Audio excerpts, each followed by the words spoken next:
My friends, history isn't always made in grand declarations or thunderous battles. Sometimes it whispers.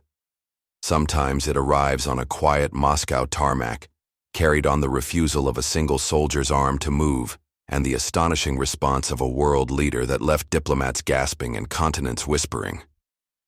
This is the story they didn't want you to see clearly. This is the moment Vladimir Putin bowed his head to Africa, and the world glimpsed a seismic shift hidden beneath the surface of a routine salute. Strap in, because what unfolded next will leave you speechless. The air over Moscow hummed with the weight of memory. May 9th, 2025. 80 years since the Soviet sacrifice broke the back of Nazi Germany. Red Square, a stage carved from history itself, pulsed with martial pride. Leaders from 27 nations stood beneath the Kremlin's watchful spires, a mosaic of global power. Yet conspicuously absent were the faces of Western Europe and America. A boycott, a silent protest against the host, Russia, embroiled in its own conflicts. But among the gathered dignitaries, one figure stood out, radiating a quiet intensity that cut through the pomp. President Ibrahim Traoré of Burkina Faso. Just 37 years old.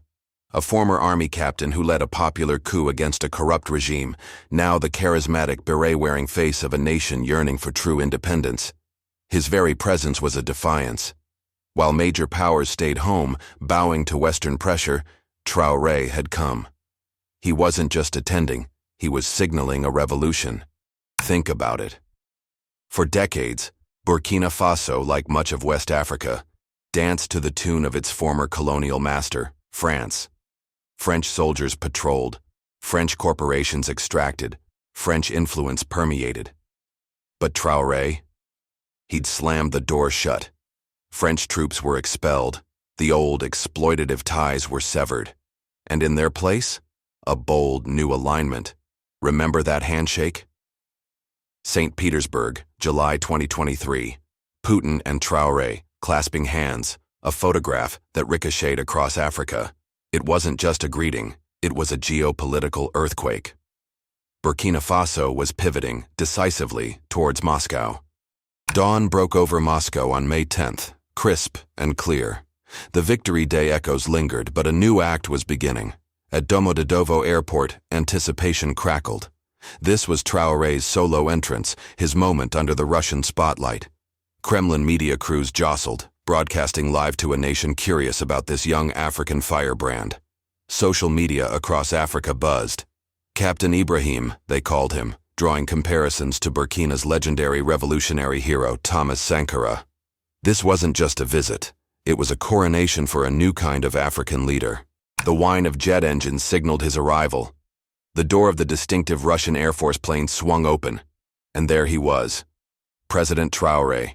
Immaculate army fatigues, the signature red beret pulled low over his brow, the uniform of a soldier statesman. He descended the steps, a compact figure radiating an undeniable aura of command. This was the leader who'd told his people, and the world, that Russia was now their strategic ally. That despite Western sanctions, Russia stood at the forefront of the international stage.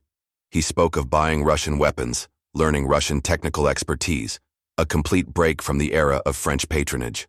On the tarmac, precision reigned. Lines of elite Russian soldiers, members of the prestigious presidential regiment, stood ramrod straight. Honor guards snapped to attention. Brass buttons gleamed. Military band instruments were raised, poised to blare a triumphant welcome. Cameras rolled, capturing every meticulously planned second. Traoré walked forward, flanked by his own steely-eyed bodyguards, hardened veterans of Burkina Faso's brutal fight against jihadist insurgencies. Every soldier moved in perfect unison, except one.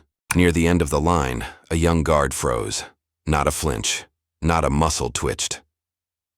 While his comrades snapped their rifles down in crisp salute, his remained rigidly vertical. His gaze, instead of locking onto the visiting president, dropped to the tarmac. His name, we later learned, was Sergey Petrov. Thin, pale, looking impossibly young in his crisp uniform. The air itself seemed to solidify. The band conductor's baton hovered midair, The music died in the musicians' throats. Silence. A deafening, impossible silence crashed onto the tarmac. It was an unthinkable breach. A diplomatic nuclear bomb detonating in slow motion. Shockwaves rippled visibly. Traoré's bodyguards instantly coiled, hands instinctively drifting towards concealed weapons, eyes scanning for threat. Russian officers exchanged frantic, horrified glances. The chief of protocol hissed urgently into his comms unit. Journalists, including those from France and the US, gaped, fingers flying over phone screens. This wasn't in the script, And President Traoré, in the eye of this sudden, humiliating storm, he didn't flinch. His shoulders squared, his jaw set. He kept walking forward, his gaze fixed resolutely ahead, a model of terrifying calm. Inside, a tempest might have raged.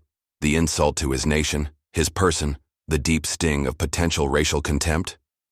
But outwardly, implacable strength. This is not the time, he must have thought, his military discipline overriding fury.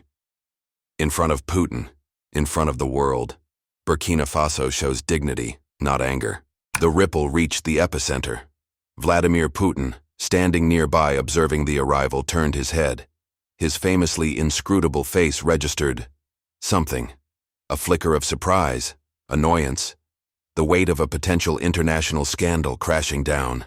His eyes narrowed, taking in the frozen soldier, the halted ceremony, the palpable tension radiating from Traoré and his guards. With a quiet word to the officer beside him, Putin acted. Stop the parade. His voice, calm but carrying the iron weight of command, cut through the silence. The order echoed. Soldiers marching in formation halted mid-stride. Every head, every camera lens, swiveled towards the Russian president. The world held its breath. Putin moved, not hurriedly but with decisive purpose, striding directly towards the epicenter of the awkwardness, the spot where the young soldier stood frozen and where President Traoré had maintained his stoic advance. He stopped, facing the visibly trembling Private Petrov. The silence was so profound you could hear the rustle of uniforms. Petrov flinched. He took a nervous half-step back, his face draining of all color. He stammered, voice barely a whisper, amplified only by the crushing silence around them. Petrov, officer, comrade, president, he was momentarily confused, sir. Petrova, sir. He is of African descent, sir. I thought I had orders. The implication hung in the air, toxic and undeniable. Orders? To not salute an African head of state?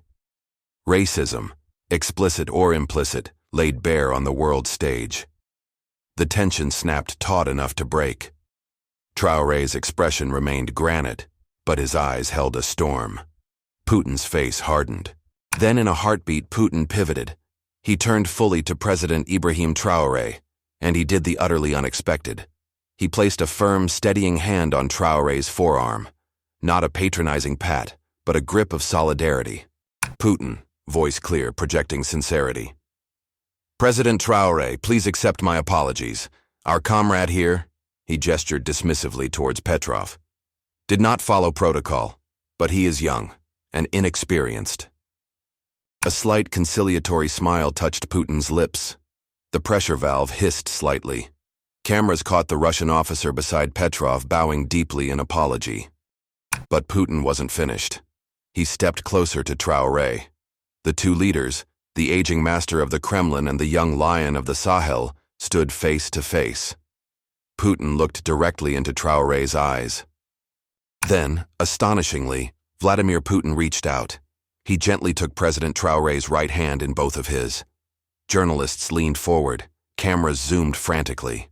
And then, Putin bowed his head. He brought Traoré's hand up and touched it lightly to his own forehead. An ancient Slavic gesture, a sign of deep respect, humility, even deference. Utterly unscripted, profoundly intimate. A Russian czar bowing before a leader from a nation many still dismissed as part of the Third World. A beat of utter silence. Then, murmurs of disbelief erupted, quickly transforming into scattered, then rolling applause from the Russian delegation and soldiers. The spell was broken, but the image was seared into history. Putin, turning to the assembled crowd, voice strong, commanding, "Gentlemen, let us remember our common cause. As I told President Traoré, we are united by the common goal of fighting terrorism and extremism.